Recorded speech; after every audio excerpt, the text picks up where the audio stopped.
दोस्तों आज मैं जिस बारे में बात करने जा रहा हूँ वो कोई फैंसी टॉपिक नहीं है, ना ही ऐसा कोई जिस पर क्लिकबेट चलेगा। लेकिन ये वो हकीकत है जो आज हर घर के अंदर घुस चुकी है। नाम है बेरोजगारी।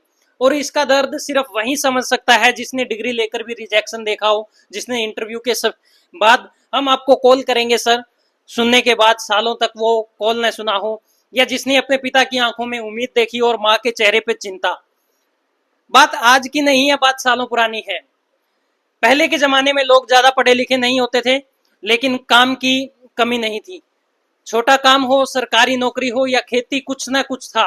आज के टाइम में लाखों बच्चों हर साल स्कूल कॉलेज से निकल रहे हैं, लेकिन डिग्री लेकर, होशियार बनकर, इंग्लिश सीखकर, कंप्यूटर सीखकर, लेकिन फिर भी जॉब नहीं।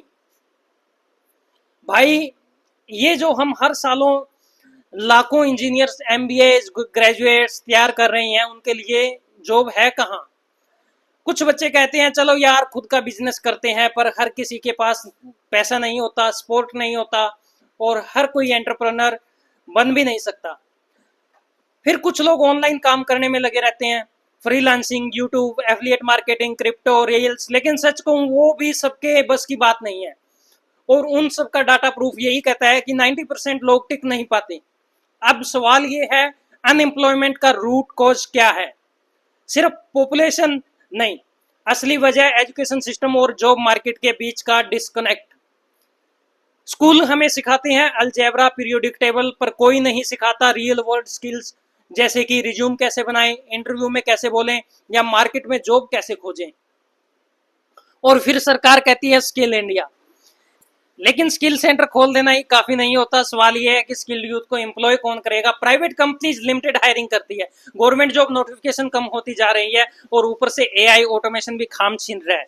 एक रिपोर्ट कहती है अगर देश में हर साल 1 करोड़ यूथ वर्कफोर्स में जुड़ते हैं तो कम से कम 90 लाख 90 लाख नई नौकरियों की जरूरत होती है। लेकिन 2023 में सिर्फ 17 लाख फॉर्मल जॉब्स क्रिएट हुई। सोचिए बाकी कहां गए? एक किताब में लिखा है अगर हर नागरिक को उसकी योग्यता के अनुसार काम मिलने लगे तो भारत 10 साल में ही विकसित देशों की कतार में खड़ा हो जाएगा। क्योंकि जब हर इंसान प्रोडक्टिव होगा, टैक्स देगा, इनोवेशन करेगा, तो जीडीपी बढ़ेगी, इकोनॉमी भागेगी और गरीबी कम होगी। अब बात आती है क्या किया जाए?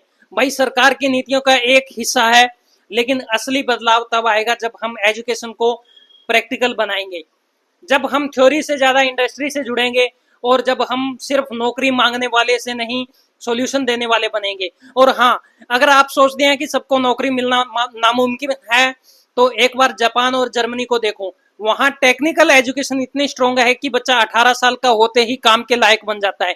भाई सीरियस सवाल है, और जवाब भी चाहिए, मिलकर चाहिए, वरना बेरोजगारी सिर्फ एक वर्ड नहीं रहेगी, वो फ्रस्ट्रेशन बन जाएगी, माइग्रेशन बन जाएगी, और फिर डिप्रेशन भी, और सबसे बुरा देश का टैलेंट बर्बाद हो जाएगा।